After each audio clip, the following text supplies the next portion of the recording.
Let's go. Well, welcome to this week's edition of the Don Cherry Grapevine podcast. We were voted biggest and best by Apple in 2020, and we're sponsored by spreads.ca. And Dad, we put a little bit of money on the Conor McGregor fight, and you called it last night. This is Sunday, so the McGregor fight was Saturday. We had a long day yesterday, or I had a long day. I started with the first game, Vancouver, Montreal. Yeah, and Montreal, and I'm glad I picked Montreal to end up first of all the Canadian division. They're on the road now. Of course, it doesn't make any difference at home. Yeah, they don't have a good record. They never had a good record at home. No, they were terrible at home. They had the worst power play at home last year, and they had the third best power play on the road. You know why? From my experience, I would say that as soon as thing goes wrong with the power play, they start booing. That's the only thing I can think of. Well, I thought they were known for razzing their goalie. Well, Fast. That's another thing, too. Patrick Waugh will tell you about that one. Yeah. Remember that day? Oh, that was classic. He was playing. What do you call that? The Bronx cheer? What's Bronx that? cheer. Yeah. They were playing Detroit, I think. He'd play in Detroit, and he should have been pulled. I mean, he was just having a bad game. I mean, every goalie has a bad game. So do you think the coach didn't pull him to make a point? Mario Tremblay. And he was the coach. Him and like he was the leader in the dressing room, Patrick Waugh. I mean, he knew how wouldn't he would. And I don't think Mario Tremblay liked it. And he left him in there. And he should have got him out of there.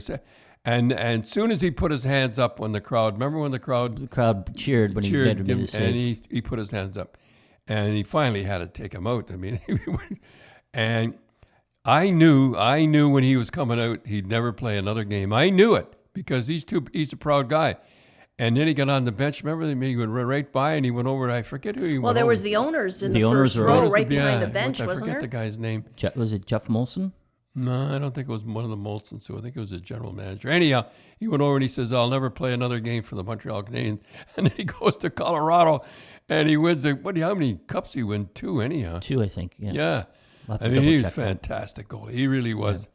Yeah. And how did we get into that? At home, yeah. Bronx cheer. Yeah. Oh, yeah, but so we watched that game last night, and then I don't think Vancouver didn't look very good. I don't know what's wrong with them. That's a lot of the questions when we were saying the two questions we were getting: what's wrong with Edmonton and what's wrong with Vancouver? Well, Vancouver's got a lot of injuries, and they just don't. Boy, I like to talk positive all the time. I talk about Montreal. Yeah. I mean, they got something going. They really do.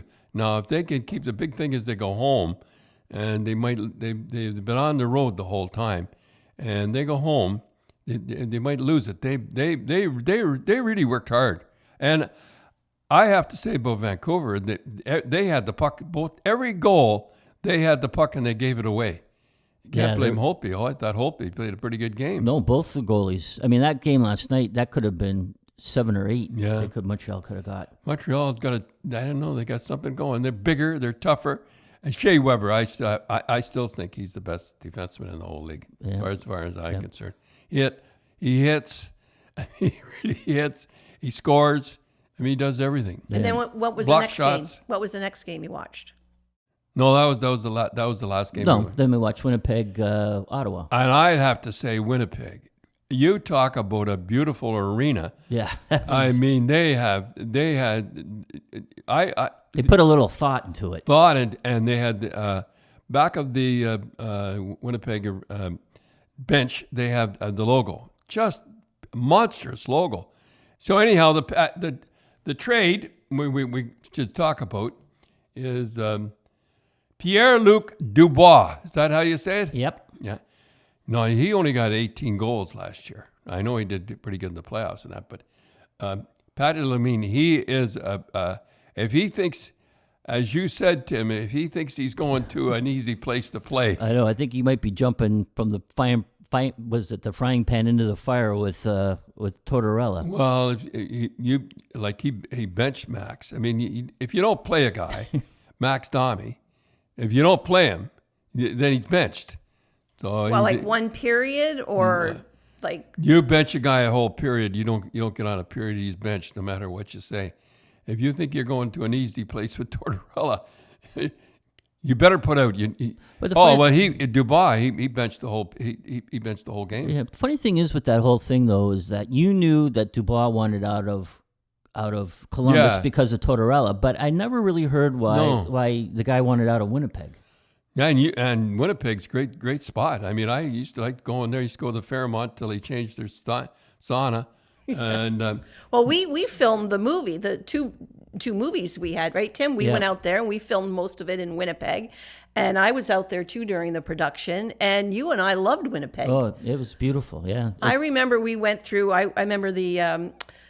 remember we went through the older part to see the beautiful mansions with their stone mansions and the wraparound porches. And it was just, you know what? It was just the right, I always like, it was just the right size for a Rochester, city. New York. Like Rochester. You could go from one end to the other and, you ask people for directions because, it was before GPS. And everything was 15 minutes. Well, you go down 15 minutes. Everything just 15 minutes away. And that's a sign of what I like in a city. You can get around easy. And they really had nice restaurants. Oh my goodness, their restaurants. They must be the restaurant capital of Canada per They are the people. slushy capital of the world. Slushy. Oh, I love what? slushies. The slushies, the 7-Eleven, you get a slushie. They sell more slushies than anywhere in the world. Well, but getting back to your question, I don't know why he wanted to leave. Because Maurice is easy to get along with. One of the best coaches. He gets along with everybody. If you could get along with Bufflin and all those guys, and not say bad words about him, I just don't understand. Anyhow, I hope Dubois comes through. He's got a lot of pressure on him too because the people just loved Levine. That he get 2 goals before he left. Yeah, then he got hurt, and so it'll be interesting to see how that all folds out. Like again, I think the big question is Levine going to be able to get along with Tortorella? Like with Tortorella, he must know that, okay, some guys, you as you said, you knew needed the whip, and some guys didn't need the whip. And and I never saw Maurice ever put any pressure on him. No.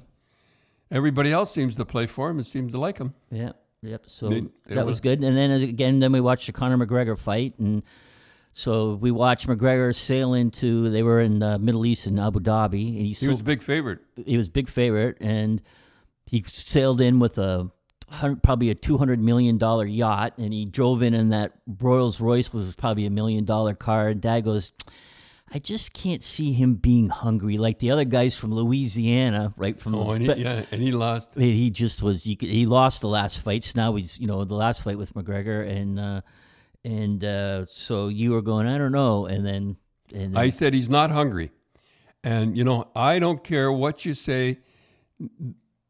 For instance, Montreal is hungry. They want to win. They've been put down so long and everything. Montreal Canadiens are hungry. So you think you can equate that to hockey, right? Like you can tell. I can tell a hungry hockey club, and I can tell a nervous hockey club. Like Vancouver's nervous right now. They're nervous and they've got a lot of injuries. They'll be better. But I could tell. I love the story. Is it a way they skate? Like, just give us a hint. There's got to be something. Like, I can't tell you what don't it have a pep is. in their skating. Or? Well, first of all, he never had a shirt and tie on. The first time he never had McGregor, and he had his head shaved. And in the weigh-in, not in the weigh-in, but I says he doesn't look right. He just I think he won the first round. Like, it was close, but he probably won the first round. And then between the rounds, he was just standing there. He didn't care. Didn't stand there. Took a drink of water. The guy's talking to him. He's like, yeah. But he, like, if you didn't see it, he didn't take a dive. I mean, he really got. Oh no, he got knocked out.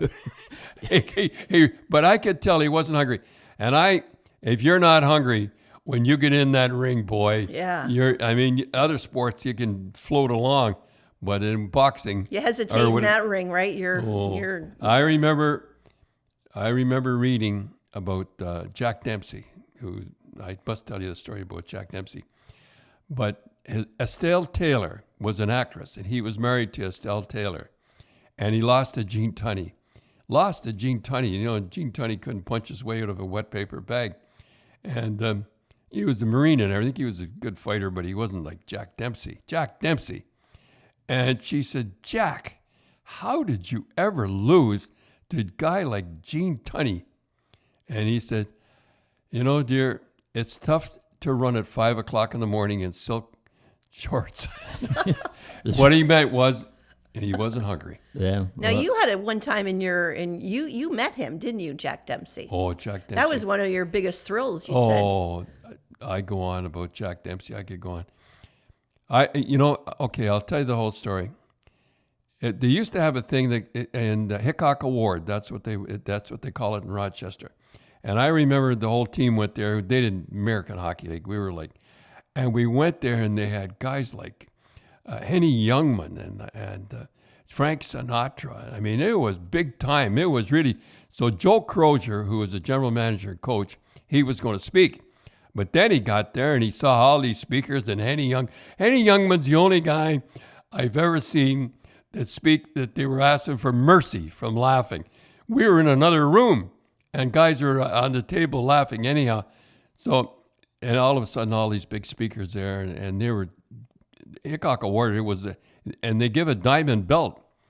And Carl Yastrzemski at the time, I didn't even know how to say his name, Yastrzemski. So I said. So Joe come up to me, and I'd had a couple of beers, 2 or 3 beers, and because I didn't, I was in the other room. And he says, "You're speaking tonight." I said, "I'm speaking, and I never spoke in my life before." Yeah, this is in Rochester. You were a player, so I was a player. Yeah. You were, yeah. And he bailed on you. He said, "I'm not playing." I said, "What a feeling!" I'm speaking after Henny Youngman and guys like that, and I didn't even know how to pronounce his name. So he says, "You're speaking," and that's it. So what am I going to do? And he walks away.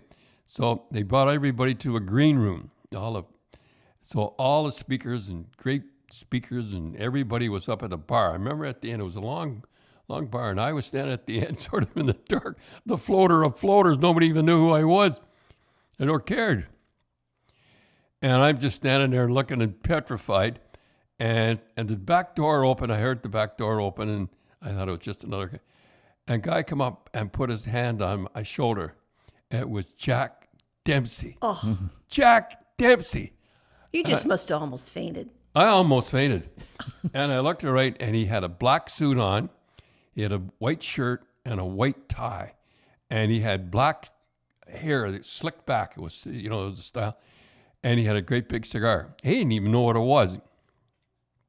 Didn't he even ask you? He asked you. Well, then he come up and he said, "Hi, son, how you doing?" And I says, I could hardly speak Jack. I knew who he was right away. He looked like the same. He was just beautiful. Well, he looked like a movie star. Yeah? Oh, but the big cigar and everything like that, and he was all tanned up, and he'd been on Florida some. And he says, "What is this? What? He didn't even know." He's in Rochester, New York. Like, where am I? What are we doing? Yeah, they brought him in and everything, and it was unbelievable. So that's the second heavyweight champ you met. You met Joe Frazier. Joe Frazier, I did. Yeah. I wasn't quite as enamored as they say. Yeah. Like I could hardly speak. So he said, "What is this?" And I said, "Well, this is the Hickok Award, and whoever wins the Hickok Award." He said, "Well, I didn't, He says, "No, they've got a special thing for you. I hope you don't mind me saying, but they've got diamond cufflinks for you." He couldn't care less. So he says, I said, "Can I?" Now I'm speaking. I said, "Do you mind?" I said, "I know you did an exhibition tour," and I said, "My dad was the second when you're in Kingston," and he said, "Oh yeah, I remember." And I don't think he ever remembered, but I remember. Didn't remember my dad, but he remembered the exhibition tour, and but I couldn't think of anything more to say, and all the floaters at the front saw him in the back, and then they turned around and they all, Jack Dempsey was Jack Dempsey. A lot of people don't know who Jack Dempsey was. I mean, Jack Dempsey was the greatest heavyweight of all time. And they all come and he says, and he saw them come and he says, "Well, goodbye, son." It was over. It was over. And boy, how did we get into Jack Well, Dempsey? I asked you. I just said, you were talking about, you met McGregor. a few. The fight, McGregor. I just knew he wasn't hungry. Yeah. He just wasn't. And I knew he was going to lose. We should have done the betting on then. Walking in, could we done a betting then? Yeah, I think it's right up to the start of the fight. So. And he was a big, heavy favorite. Yeah, he was. You had to lay $1. You had to lay $3 to get $1. So he was a big favorite. Yeah, but he just didn't look. Well, right. you know, the whole thing was weird too. Is that he walked into the ring first, which is strange because usually like the guy that's kind of like he's the main card, right? Not the Dustin Poirier, whatever. Yeah. And then the other guy came in second, and then when they were announcing, they do the introductions, he was first, and you go. It's kind of like why? Like it's like he's kind of like the second ran in this, So yeah, I mean he's got enough money. I'd hate to say anything, but he's got enough money. Well, do they do that so that there'll be a third fight? Like is that? I hope not. I know what I think happened. I think Dana White, he's the guy that owns UFC. He'd probably pull his hair out. They wanted McGregor to fight the Russian cabal. I don't know his last name, and he wants to come out of retirement, but. Now that why isn't he? He fought and his dad trained him. The Russian cabal. I can't pronounce his last name. His dad trained him since he was a little kid, and his father passed away after the McGregor fight. Boy, he was. And he said, he goes, my heart's not going back into the gym without my dad. So, boy, he was a mean guy. Oh. Well, there's no way McGregor would. I don't think there's anybody that would beat him. No, I don't think anybody'd ever beat that guy. So, but. And I said the funny thing was that we watched. You were pretty good because then we watched the fight before. Was a guy named Mike Chandler was fighting. It was an American. He was fighting a New Zealander, and he was a lot smaller. Yeah. And you said, Dad goes, he's going to knock him out. Watch, and he was. And again, he was the big underdog. Oh, he was just a little guy. A little guy. The other guy had no tattoos. No, had to be a foot taller. And boy, did he ever knock him out. Oh, what's that? What's the big Australian? I thought the Australian. The big Australian with his flag in the back and everything, he didn't do anything. What's that saying you always say, Dad? It's not how big the dog is in the fight, but how big the fight is in the dog, right? This guy, he was just a little guy. Eh? Yeah, boy, did he ever knock him out. But I said the funny thing, we noticed that all the guys that were fighting in the main event, they'd touch gloves before they'd come out. Yeah. And then when they go out when they start to fight, then they touch gloves again, except for the women that fought. Oh, yeah, the women. That. They didn't touch gloves. They hate... Boy, you talk about viciousness. Viciousness. They never let up. Yeah. And I said the funny thing was, there was I forget her name, but she was from Scotland. And she came with the Scotch flag, and she was fighting an American. And came with the American flag. And again, in Abu Dhabi, I guess they could have people in the arena, so they were all full of Irish. So I said, who would the Irish be rooting for? The Scotch, or would they be rooting for the American? Yeah, that's a good question. I don't know, and it was full of Irishmen too. Right. That's getting back to not the women again. How could a guy lose in front of all those Irishmen? And they were singing songs. They were. Yeah. I just don't understand it. We didn't seem his heart wasn't in it, eh? Yeah, I don't think so. No, and he as they say, he didn't take a dive. He got knocked cold. But two women went at it, and. That was the best fight of the night. Yeah. They weren't knocked out, but they should have been. They didn't like each other. That's for sure. And so, Dad, what we said we were going to do was take some questions from Facebook and Twitter. We got an awful lot, so we just picked a couple of them. And one of the questions was they were asking about a Boston Bruin player, Leo Levine. Leo the Lion. He's from Haileybury. They call him the Haileybury Comet. I hate to tell you the other things they used to say about him. He reminded me of a little Irish elf. I mean, he wasn't that big. They said he was 5'10", but I don't think he was 5'10". And he walked. He was one of those guys that walked kind of funny, like jerky, like kind of jerk. And he skated the same way. He was an all-star in the NHL. He played 643 games pro. I wrote a few things down. 16 years pro, and he was with the Memorial Cup and with Barrie Flyers. The year before I came to Barrie Flyers, and all we heard about was how great that team was. But he was Leo Levine, Cheverfees, and it was a lot of good players. Anyhow, I went, and I never saw a guy so irreverent. Irreverent, is that how you say? Irreverent, something like that. Anyhow, he did not care about the bosses. Like he would give Milt Schmidt in the lobby, and he just didn't seem to care. He played in every professional league. He played in the OHA. Naturally, we won the Memorial Cup. Yep. The American Hockey League. He played for Hershey Bears. And he played in the National Hockey League. He played for Detroit and Boston, mostly for Boston. WHA. He played near the end of his career. He played for the Los Angeles Blade. But he played in Sudbury, Ontario, in the EPAHL. Now, people don't realize the Eastern Professional Hockey League, that was a great league. I played in that league for a year. I was sent there. And I played in Sudbury. Not when he was there, but EPAHL, that was a great league. What it had, older players, but had all younger players. Boy, I think the Ottawa Hull team had 11 guys went to the National Hockey League the next year. He was tough. He was mean. He was Bobby Schmutz type guy, and he wasn't very big. He was always talking like the Irish big. He was always So he's like a Brian Marchman almost, kind of yapping. Yeah, he was only he was meaner. Yeah. Like he was a meaner guy. Yeah, he always yapping, and yeah, I never thought of that. Marchman, trash talking, but the big thing, he was one of the first trash talker of all time. I remember reading in the paper, he said to Butch Bouchard.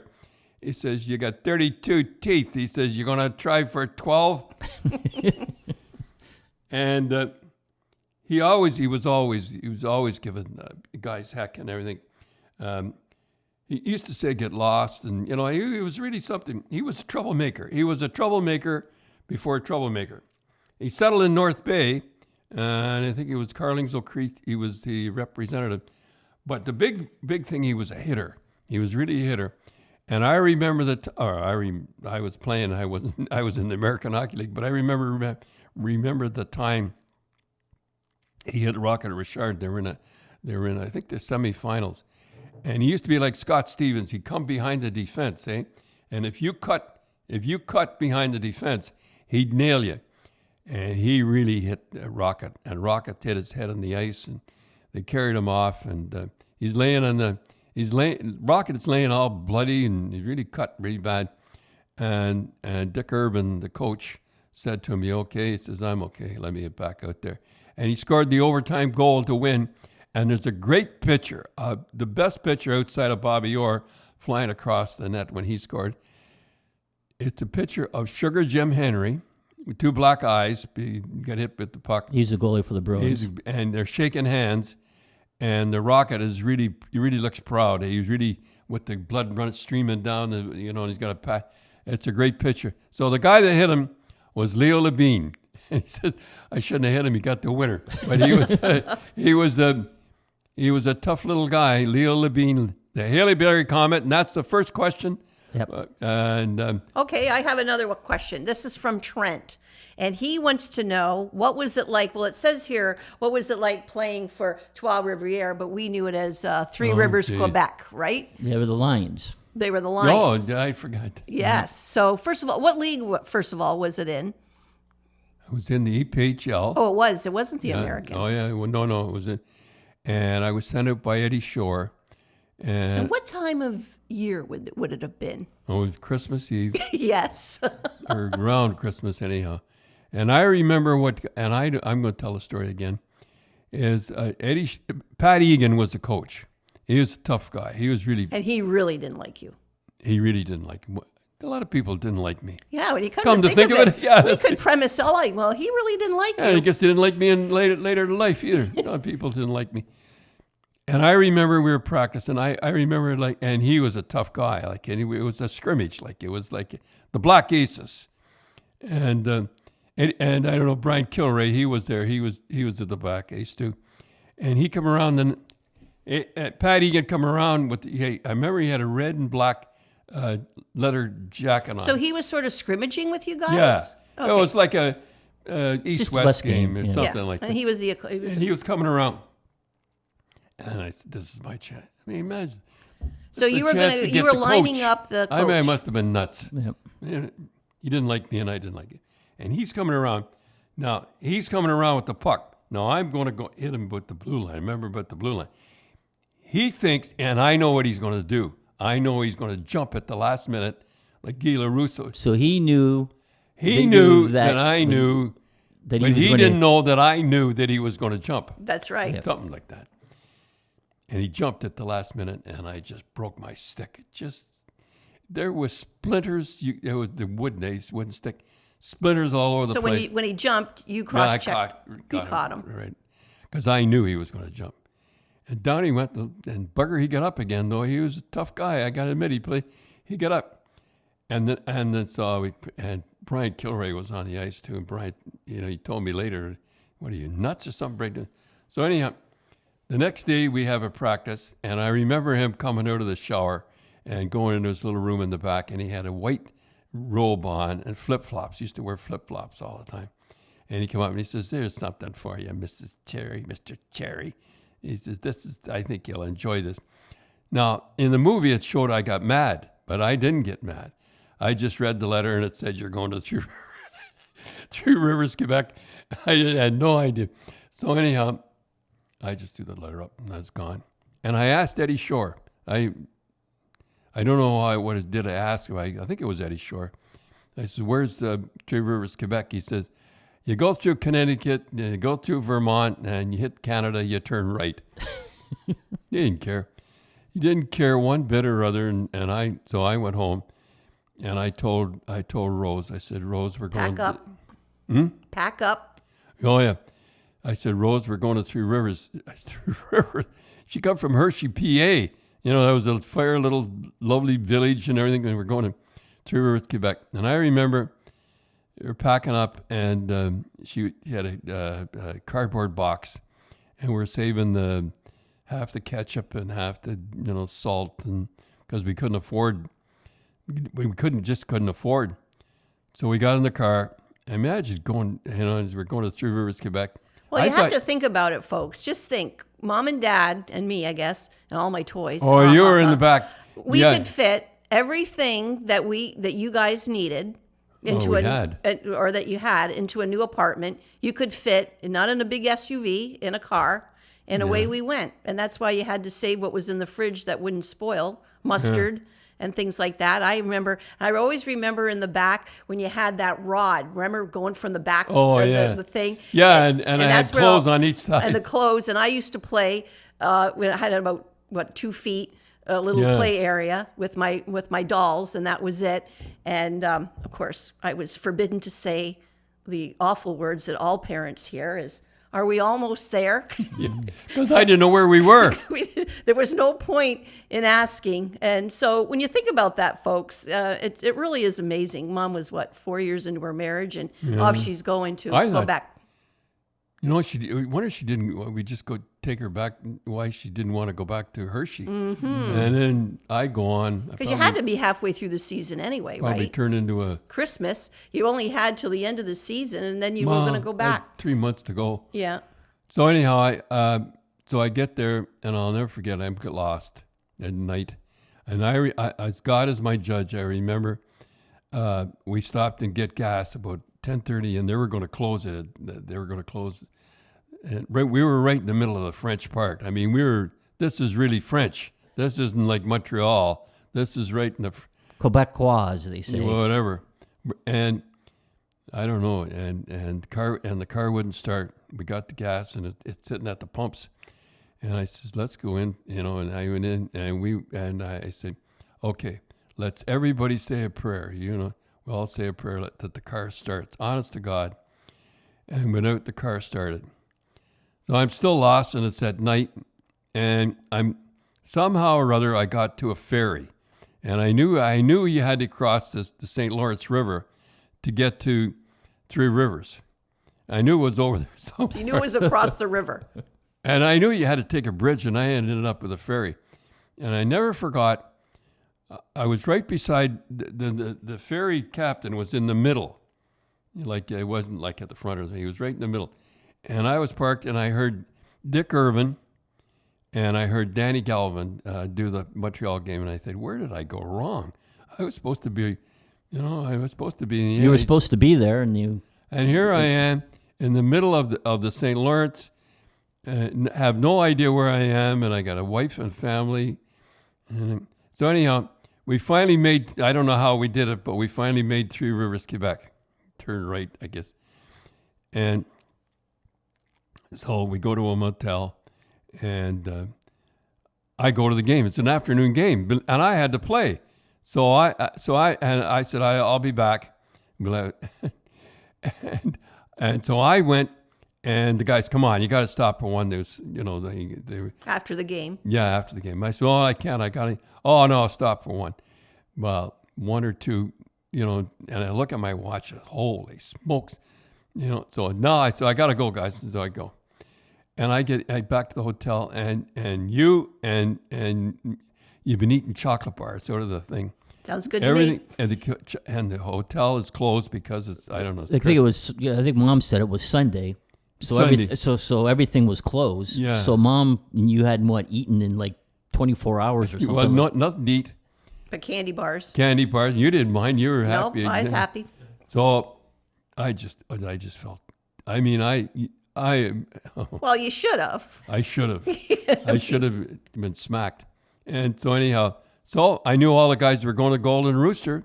So we went to Golden Rooster, and I give you a bunch of dimes. They had a one-armed bandit there. You were playing. You thought that was great. You were having a grand time. And I remember sitting up high. I don't know how I did it, but and your mother looked French. She was she was dark, and she fit right in with all the French. She did fit in quite well. Didn't you said the wives were asking her a lot about Oh, Eddie Shore? I didn't know. I don't remember. Yeah, Mom was saying, she says, they kept asking about Eddie Shore. So I said, well, what'd you say with Eddie Shore? She said, well, first of all, he was a really good dancer. Remember? She said he used to dance with all the wives. But she said, he was a good guy. She said, Don couldn't get along with him. Yeah, imagine that. So I was the bad guy. No, and I remember our eyes met. And I thought, not to be a whiner and, I hear the wives now. They go from one. A guy like Lanny that's making $8 million a year wants to get traded out of Winnipeg because we don't know why. So anyway. Jeez, I'm making $4,500 and I'm happy as pig in mud. And so anyhow. But you were saying with the one thing I couldn't believe with the fans in the they were great fans. Great fans. But what was they did one thing that nobody would believe. Hard to believe, and I told you, if you had a good shift, you got a goal, if you a great goal, they'd send down $2 bills. It was the $2 bills back in those days. So they tip you. Well, it wasn't a tip. It was just to show appreciation. A reward. And the guy that used to win it a lot was a guy named Dino Moscato. Dino Moscato was a defenseman too, but he was a colorful guy, eh? And I remember Dino. He used to have this is hard to believe too. But in the back of pants, they used to have a pocket. Nobody ever used the pocket. It was just automatic. It was there. But you said in the old days, would they put? Yeah. In the old days, they had it. You wipe the sweat off your face. They have a handkerchief. Handkerchief back there. And he used to wear a big red handkerchief hanging out the back. And he was really a colorful guy. They loved him there. And so like once or twice a game, they'd give you... Well, 3 to 4 times a game. The fans they'd hand you $2 bills. I never got it, but the other That's guys just got unbelievable. No I one know. would I believe- mean, that does sound like it, and showed appreciation. And don't think we didn't want it. Dino was a cheap guy, eh? Was he the one that got mad at his wife because Mom found? No, yeah, they were standing outside, and they were funny. standing in the dark. You remember that, Cindy? Yeah. Well, and she looked down, and she saw a $10 bill. Mom found a $10 bill. Look, in them all the garbage and everything on the floor and everything. Waiting for you after a game. Wait, with all the wives, and Dino got mad. He got mad at his wife. Oh, you couldn't have found it. Yeah. He was a cheap guy. Yeah. Well, Sounds like we had fun in Three Rivers. I can remember the babysitter. I could speak You could really speak well French, yeah. right? Because she used to teach me. And George Thibault's wife. Yeah. Yeah, and she used to Downstairs. do all her. She used to read to me all the nursery rhymes and bedtime stories were all in French. And sometimes I can remember Mom asking me, ask them how much and all this, and I would, Yeah, you do could in speak French. and all this because she had a problem with. She didn't know French, as she learned when she went to the beauty parlor to get her hair done. Oh yeah, tell us that story. That's a good story. Well, she tells the story. She goes to get her hair. Mom always had, a beautiful, longer black hair. So she went to the beauty parlor, and of course they don't speak English. So she, showed her fingers, take this much off, and showing her with her fingers. so what, about an inch or so? About an inch and a half, which is what she wanted to be taken off, and they thought that's how much she wanted to be left on, so they cut all her hair off. And I come home. I remember I coming home, like I was in shock. I couldn't believe, and I should Just have what said, a woman wants when your no, I husband should have comes said, oh home. boy, you look good. Isn't that? Oh and my I started gosh! to laugh. What happened? Oh, you started to laugh. But it was one of those pixie, and it had, and that was the style. Yeah. And yeah, now it was she a really style. looked French. And She did. yeah, and she had the French haircut, and I had a lot of fun, and I didn't want to go back. I had a lot of fun. Because what happened after Three Rivers? Where'd you go? Well, we gotta go. I had to go back to Springfield. They won the went back. championship. I had to go back. They traded you back. No, I was on just loan. lent- They didn't. Oh. I was just sent there because I was a bad guy. So I went back and I played and I don't count that as Didn't you say that there was only one night a week that there was a English? Oh yeah, there was an English. There was an English. and it was on at 11 o'clock at night. Yeah, there was only one show once a week that was English. It was one of those horror shows, like Well, Dracula. I can remember for kids. We only had one channel, and there was only two shows, Dad. Remember, I could watch on TV. One was Bill and Ben, Flower Pot Men, Yeah. and The Friendly Giant. Those were the two. Friendly Those were the Giant. two. I mean, I lived for those two shows. I mean, when you're a kid, I was in Sudbury. You were just starting to. And then you said that Mom, I remember you always talk about Three Rivers. Mom used to make chicken backs. Chicken backs and Chinese food, and the bus. We were so close to the road. The bus would say, would idle there, and when it would idle, it'd make the TV go funny. But we used to, and we could hardly, it was all hazy, and I remember we had a party there one time at our house. Stupid. And all the players showed up with the wives and everything, and drink beer. Oh my goodness, the table. The apartment was like the bedroom was about as small as they used to sleep on the floor, and the kitchen was like a monster, and then we had the thing off the side. And I remember we had a party, and the player and two of the linesmen and that they showed up with. French, girls and that, and the guys knew, and the wives knew this guy was married. Put a damper on the whole party, I'll tell you that. So I can remember cleaning up after I was a little girl, and Mom putting the beer bottles. Remember the time? Yeah, remember the time you wouldn't eat your breakfast? Oh, was that there? Yeah, that was there. Oh, was that there? Yeah, I was. Yeah, and I said, and I remember your mother saying, "You say something to that Cindy. She hasn't touched, and she hasn't touched her breakfast, and you touched it." I put my finger you said, right into the egg yolk. You said, "Yes, see, I touched it." There, I touched it. So I got to go to practice. So I sent you to the washroom or something. No, you whacked my bottom and sent me to the corner. Oh, I don't know. And then I had to come back. You're going to eat it? No. Are you going to eat it? No. So now, poor Dad he's got to go to practice. It's a standoff. And I can remember crying, and I was crying, and I was wiping the tears. And I remember putting my tears on. They had wallpaper. So I put my tears on the wallpaper. Then I started to pick. Oh, jeez. I used to pick the wallpaper. Well, anyhow, it was, and I remember one time we were going out drinking. An awful thing. I must have been a lousy guy. and I remember seeing you, and you had a blue suit on, and you used to have a blue suit on. And I remember thinking, going out to drinking, and then you're on the veranda. You drove by. I drove by. You drove by going to the bar. Sort of put a damper on things, I'll tell you that. Okay, Dad, so we're going to do maybe one more question. And this is from a guy named Ryan, and I think he was on Twitter.